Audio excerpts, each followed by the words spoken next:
కన్నడనాట కాంగ్రెస్ హవా కొనసాగుతోంది. హస్తం పార్టీ 9 నియోజకవర్గాల్లో గెలుపొందింది.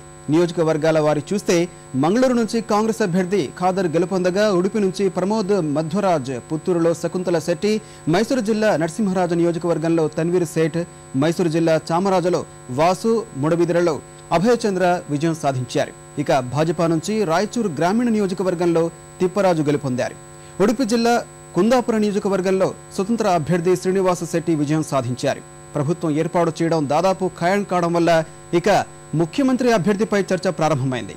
ఈ రేసులో కేపీసీసీ అధ్యక్షుడు పరమేశ్వర, సీఎల్పీ నాయకుడు సిద్ధరామయ్య, మరో సీనియర్ నేత మల్లికార్జున ఖర్గే ఉన్నట్టు తెలుస్తోంది. భాజపా, జేడీఎస్ పోటాపోటీగా కొనసాగుతున్న దేవగౌడ పార్టీ 2వ స్థానం సాధించే దిశగా సాగుతోంది. మొత్తం 223 స్థానాల్లో బరిలో నిలిచిన యడ్యూరప్ప పార్టీ కేజేపీ ప్రభావం చూపలేకపోయింది. సొంత జిల్లా షిమోగాలోనూ యడ్యూరప్ప ప్రభావం అంతంత మాత్రంగానే ఉంది. ఇక బీఎస్ఆర్ కాంగ్రెస్ పేరిట పోటీకి దిగిన శ్రీరాములు పార్టీ చతికిల పడింది. కేవలం 2 స్థానాల్లోనే ఆధిక్యంలో నిలిచింది. ఇక నియోజకవర్గాల వారి ఓట్ల లెక్కింపును పరిశీలిస్తే హుబ్లీ, ధార్వాడ్ నియోజకవర్గంలో ముఖ్యమంత్రి జగదీష్ షెట్టర్ ఆధిక్యంలో కొనసాగుతుండగా, వరుణ నియోజకవర్గంలో సీఎల్పీ నేత సిద్ధరామయ్య ఆధిక్యంలో ఉన్నారు.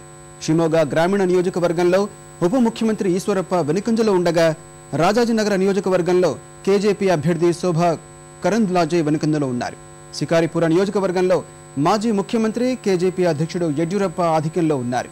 రామనగర నియోజకవర్గంలో మాజీ ముఖ్యమంత్రి కుమారస్వామి ఆధిక్యంలో ఉన్నారు. బళ్ళారి గ్రామీణ నియోజకవర్గంలో బీఎస్ఆర్ కాంగ్రెస్ పార్టీ అధ్యక్షుడు శ్రీరాములు ఆధిక్యంలో ఉన్నారు. మాండ్య నియోజకవర్గంలో కాంగ్రెస్ అభ్యర్థి సినీ నటుడు అంబరీష్ ఆధిక్యంలో ఉండగా, దావణగిరి జిల్లా హొన్నాళి నియోజకవర్గంలో కేజేపీ అభ్యర్థి రేణుకాచార్య వెనుగంజలో ఉన్నారు. బళ్ళారి జిల్లా కంప్లీ నియోజకవర్గంలో బీఎస్ఆర్ కాంగ్రెస్ అభ్యర్థి సురేష్ బాబు ఆధిక్యంలో ఉన్నారు.